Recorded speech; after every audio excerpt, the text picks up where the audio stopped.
చలి పంజా.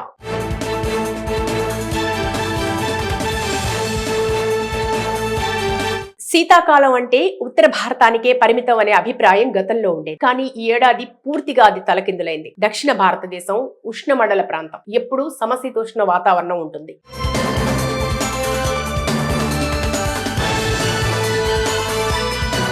రాత్రుళ్లు మృదువైన చలి.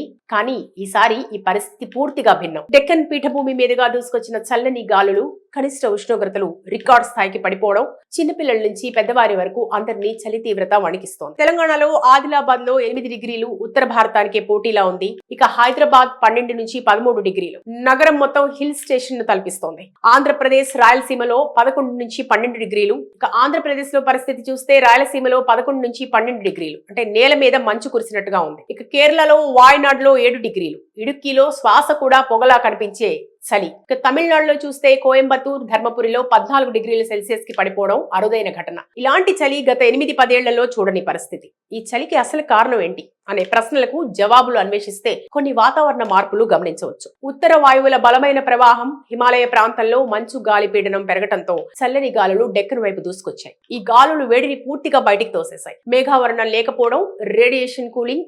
రాత్రిపూట భూమి వేడి వేగంగా అంతరిక్షంలోకి వెళ్తుంది. మేఘాలు ఉంటే వేడి కొంత రిటైన్ అవుతుంది. కానీ ఈసారి ఆ మేఘావరణం లేదు. ఈశాన్య మాన్సూన్ తగ్గుదల. తమిళనాడు, కేరళలో ఈసారి వర్షాలు తక్కువగా ఉన్నాయి. వర్షాలు తగ్గితే గాలి పొడిగా మారి చలి ఎక్కువ అవుతుంది. బంగాళాఖాతంలో పీడన మార్పులు, తక్కువ పీడనాలు బలహీనపడి వాయువ్య గాలుల ప్రభావం పెరిగింది. చలి తీవ్రతతో ఆరోగ్య సమస్యల నుండి వాహన ప్రమాదాల వరకు సమస్యలు పెరిగాయి. ఆసుపత్రుల్లో ఓపీ లైన్లు కనిపిస్తున్నాయి. పొగ మంచుతో మబ్బుల్లో నడుస్తున్న బస్సులు, స్వెటర్ల షాపుల వద్ద రద్దీ మనం చూడొచ్చు. మార్నింగ్ ఫాగ్ పెరగడంతో రోడ్లపై దృశ్యమానం తగ్గి ప్రమాదాలు పెరుగుతున్నాయి. పెద్దలు, చిన్నారుల్లో దగ్గు, జ్వరం, ఆస్తమా సమస్యలు పెరుగుతున్నాయి. హైవేలపై 4 నుంచి 5 గంటల వరకు ఘనమైన మబ్బు కనిపిస్తోంది. ఇక వ్యవసాయంపై గంభీర ప్రభావం చూపుతోంది. ముఖ్యంగా పల్లెల్లో ఈ పరిస్థితి ఎక్కువగా ఉంది. వరి మొక్కలకు మంచు దెబ్బ కనిపిస్తోంది.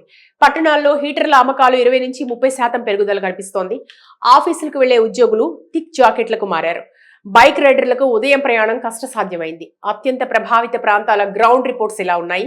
ఇక తెలంగాణ, ఆదిలాబాద్ జిల్లాల్లో డిసెంబర్లోనే జనవరి కంటే ఎక్కువ చలి ఉంది.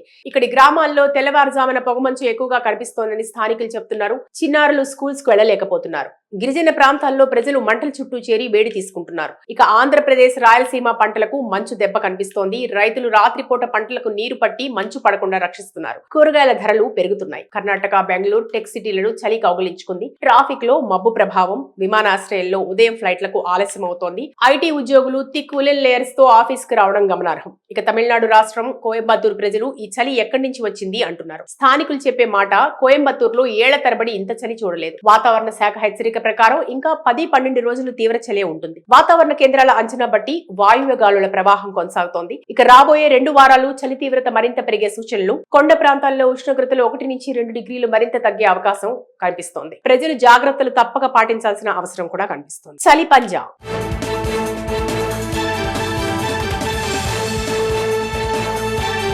శీతాకాలం అంటే ఉత్తర భారతానికే పరిమితం అనే అభిప్రాయం గతంలో ఉండేది. కానీ ఈ ఏడాది పూర్తిగా అది తలకిందులైంది. దక్షిణ భారతదేశం ఉష్ణమండల ప్రాంతం. ఎప్పుడూ సమశీతోష్ణ వాతావరణం ఉంటుంది.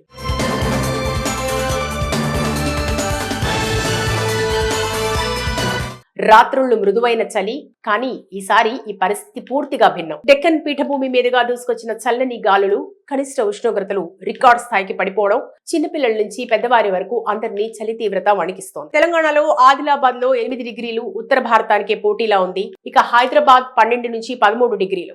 నగరం మొత్తం హిల్ స్టేషన్ ను తలపిస్తోంది. ఆంధ్రప్రదేశ్ రాయలసీమలో 11 నుంచి 12 డిగ్రీలు. ఇక ఆంధ్రప్రదేశ్ లో పరిస్థితి చూస్తే రాయలసీమలో 11 నుంచి 12 డిగ్రీలు అంటే నేల మీద మంచు కురిసినట్టుగా ఉంది. ఇక కేరళలో వాయనాడ్లో 7 డిగ్రీలు. ఇడుక్కిలో శ్వాస కూడా పొగలా కనిపించే చలి. ఇక తమిళనాడులో చూస్తే కోయంబత్తూర్, ధర్మపురిలో 14 డిగ్రీల సెల్సియస్ కి పడిపోవడం అరుదైన ఘటన. ఇలాంటి చలి గత 8-10 ఏళ్లలో చూడని పరిస్థితి. ఈ చలికి అసలు కారణం ఏంటి అనే ప్రశ్నలకు జవాబులు అన్వేషిస్తే కొన్ని వాతావరణ మార్పులు గమనించవచ్చు. ఉత్తర వాయువుల బలమైన ప్రవాహం, హిమాలయ ప్రాంతంలో మంచు గాలి పీడనం పెరగటంతో చల్లని గాలులు డెక్కన్ వైపు దూసుకొచ్చాయి. ఈ గాలులు వేడిని పూర్తిగా బయటికి తోసేశాయి. మేఘావరణం లేకపోవడం, రేడియేషన్ కూలింగ్.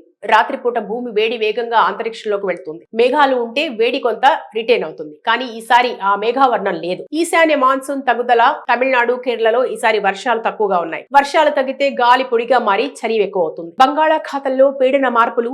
తక్కువ పీడనాలు బలహీనపడి వాయువ్య గాలుల ప్రభావం పెరిగింది. చలి తీవ్రతతో ఆరోగ్య సమస్యల నుండి వాహన ప్రమాదాల వరకు సమస్యలు పెరిగాయి. ఆసుపత్రుల్లో ఓపీ లైన్లు కనిపిస్తున్నాయి. పొగ మంచుతో మబ్బుల్లో నడుస్తున్న బస్సులు, స్వెటర్ల షాపుల వద్ద రద్దీ మనం చూడొచ్చు. మార్నింగ్ ఫాగ్ పెరగడంతో రోడ్లపై దృశ్యమానం తగ్గి ప్రమాదాలు పెరుగుతున్నాయి. పెద్దలు, చిన్నారుల్లో దగ్గు, జ్వరం, ఆస్తమా సమస్యలు పెరుగుతున్నాయి. హైవేలపై 4 నుంచి 5 గంటల వరకు ఘనమైన మబ్బు కనిపిస్తోంది. ఇక వ్యవసాయంపై గంభీర ప్రభావం చూపుతోంది. ముఖ్యంగా పల్లెల్లో ఈ పరిస్థితి ఎక్కువగా ఉంది. వరి మొక్కలకు మంచు దెబ్బ కనిపిస్తోంది. పట్టణాల్లో హీటర్ల అమ్మకాలు 20 నుంచి 30% పెరుగుదల కనిపిస్తోంది. ఆఫీసులకు వెళ్లే ఉద్యోగులు థిక్ జాకెట్లకు మారారు. బైక్ రైడర్లకు ఉదయం ప్రయాణం కష్టసాధ్యమైంది. అత్యంత ప్రభావిత ప్రాంతాల గ్రౌండ్ రిపోర్ట్స్ ఇలా ఉన్నాయి. ఇక తెలంగాణ, ఆదిలాబాద్ జిల్లాల్లో డిసెంబర్లోనే జనవరి కంటే ఎక్కువ చలి ఉంది. ఇక్కడి గ్రామాల్లో తెల్లవారుజామున పొగమంచు ఎక్కువగా కనిపిస్తోందని స్థానికులు చెబుతున్నారు. చిన్నారులు స్కూల్స్ కు వెళ్లలేకపోతున్నారు. గిరిజన ప్రాంతాల్లో ప్రజలు మంటల చుట్టూ చేరి వేడి తీసుకుంటున్నారు. ఇక ఆంధ్రప్రదేశ్, రాయలసీమ పంటలకు మంచు దెబ్బ కనిపిస్తోంది. రైతులు రాత్రిపూట పంటలకు నీరు పట్టి మంచు పడకుండా రక్షిస్తున్నారు. కూరగాయల ధరలు పెరుగుతున్నాయి. కర్ణాటక, బెంగళూరు, టెక్ సిటీలను చలి కౌగిలించుకుంది. ట్రాఫిక్ లో మబ్బు ప్రభావం. విమానాశ్రయాల్లో ఉదయం ఫ్లైట్లకు ఆలస్యం అవుతోంది. ఐటీ ఉద్యోగులు థిక్ ఉలెన్ లేయర్స్ తో ఆఫీస్ కు రావడం గమనార్హం. ఇక తమిళనాడు రాష్ట్రం కోయంబత్తూరు ప్రజలు ఈ చలి ఎక్కడి నుంచి వచ్చింది అంటున్నారు. స్థానికులు చెప్పే మాట, కోయంబత్తూరులో ఏళ్ల తరబడి ఇంత చలి చూడలేదు. వాతావరణ శాఖ హెచ్చరిక ప్రకారం ఇంకా 10-12 రోజులు తీవ్ర చలే ఉంటుంది. వాతావరణ కేంద్రాల అంచనా బట్టి వాయువ్య గాలుల ప్రవాహం కొనసాగుతోంది. ఇక రాబోయే 2 వారాలు చలి తీవ్రత మరింత పెరిగే సూచనలు. కొండ ప్రాంతాల్లో ఉష్ణోగ్రతలు 1 నుంచి 2 డిగ్రీలు మరింత తగ్గే అవకాశం కనిపిస్తోంది. ప్రజలు జాగ్రత్తలు తప్పక పాటించాల్సిన అవసరం కూడా కనిపిస్తోంది. చలి పంజా.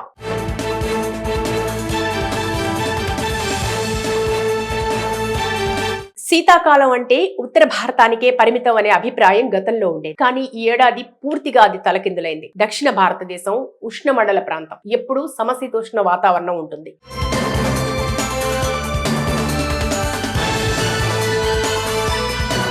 రాత్రుళ్లు మృదువైన చలి.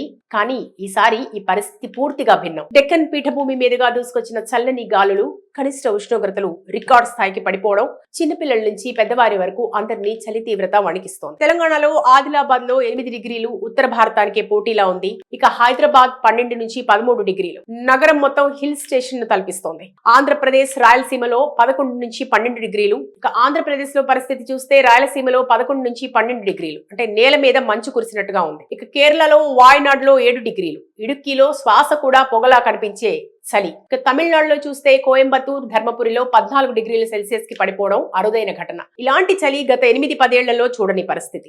ఈ చలికి అసలు కారణం ఏంటి అనే ప్రశ్నలకు జవాబులు అన్వేషిస్తే కొన్ని వాతావరణ మార్పులు గమనించవచ్చు. ఉత్తర వాయువుల బలమైన ప్రవాహం, హిమాలయ ప్రాంతంలో మంచు గాలి పీడనం పెరగడంతో చల్లని గాలులు డెక్కన్ వైపు దూసుకొచ్చాయి. ఈ గాలులు వేడిని పూర్తిగా బయటికి తోసేశాయి. మేఘావరణం లేకపోవడం, రేడియేషన్ కూలింగ్.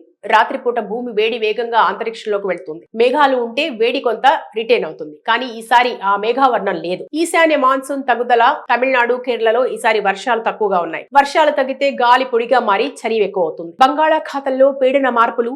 తక్కువ పీడనాలు బలహీనపడి వాయువ్య గాలుల ప్రభావం పెరిగింది. చలి తీవ్రతతో ఆరోగ్య సమస్యల నుండి వాహన ప్రమాదాల వరకు సమస్యలు పెరిగాయి. ఆసుపత్రుల్లో ఓపీ లైన్లు కనిపిస్తున్నాయి. పొగ మంచుతో మబ్బుల్లో నడుస్తున్న బస్సులు, స్వెటర్ల షాపుల వద్ద రద్దీ మనం చూడొచ్చు. మార్నింగ్ ఫాగ్ పెరగడంతో రోడ్లపై దృశ్యమానం తగ్గి ప్రమాదాలు పెరుగుతున్నాయి. పెద్దలు, చిన్నారుల్లో దగ్గు, జ్వరం, ఆస్తమా సమస్యలు పెరుగుతున్నాయి. హైవేలపై 4 నుంచి 5 గంటల వరకు ఘనమైన మబ్బు కనిపిస్తోంది. ఇక వ్యవసాయంపై గంభీర ప్రభావం చూపుతోంది. ముఖ్యంగా పల్లెల్లో ఈ పరిస్థితి ఎక్కువగా ఉంది.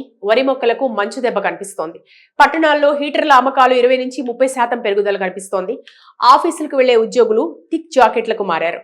బైక్ రైడర్లకు ఉదయం ప్రయాణం కష్టసాధ్యమైంది. అత్యంత ప్రభావిత ప్రాంతాల గ్రౌండ్ రిపోర్ట్స్ ఇలా ఉన్నాయి. ఇక తెలంగాణ, ఆదిలాబాద్ జిల్లాల్లో డిసెంబర్లోనే జనవరి కంటే ఎక్కువ చలి ఉంది. ఇక్కడి గ్రామాల్లో తెల్లవారుజామున పొగమంచు ఎక్కువగా కనిపిస్తోందని స్థానికులు చెబుతున్నారు. చిన్నారులు స్కూల్స్ కు వెళ్లలేకపోతున్నారు. గిరిజన ప్రాంతాల్లో ప్రజలు మంటల చుట్టూ చేరి వేడి తీసుకుంటున్నారు. ఇక ఆంధ్రప్రదేశ్, రాయలసీమ పంటలకు మంచు దెబ్బ కనిపిస్తోంది. రైతులు రాత్రిపూట పంటలకు నీరు పట్టి మంచు పడకుండా రక్షిస్తున్నారు. కూరగాయల ధరలు పెరుగుతున్నాయి. కర్ణాటక, బెంగళూరు, టెక్ సిటీలను చలి కౌగిలించుకుంది. ట్రాఫిక్ లో మబ్బు ప్రభావం, విమానాశ్రయంలో ఉదయం ఫ్లైట్లకు ఆలస్యం అవుతోంది. ఐటీ ఉద్యోగులు థిక్ ఉలెన్ లేయర్స్ తో ఆఫీస్ కు రావడం గమనార్హం. ఇక తమిళనాడు రాష్ట్రం కోయంబత్తూరు ప్రజలు ఈ చలి ఎక్కడి నుంచి వచ్చింది అంటున్నారు. స్థానికులు చెప్పే మాట, కోయంబత్తూరులో ఏళ్ల తరబడి ఇంత చలి చూడలేదు. వాతావరణ శాఖ హెచ్చరిక ప్రకారం ఇంకా 10-12 రోజులు తీవ్ర చలే ఉంటుంది. వాతావరణ కేంద్రాల అంచనా బట్టి వాయువ్య గాలుల ప్రవాహం కొనసాగుతోంది. ఇక రాబోయే 2 వారాలు చలి తీవ్రత మరింత పెరిగే సూచనలు. కొండ ప్రాంతాల్లో ఉష్ణోగ్రతలు 1 నుంచి 2 డిగ్రీలు మరింత తగ్గే అవకాశం కనిపిస్తోంది. ప్రజలు జాగ్రత్తలు తప్పక పాటించాల్సిన అవసరం కూడా కనిపిస్తోంది.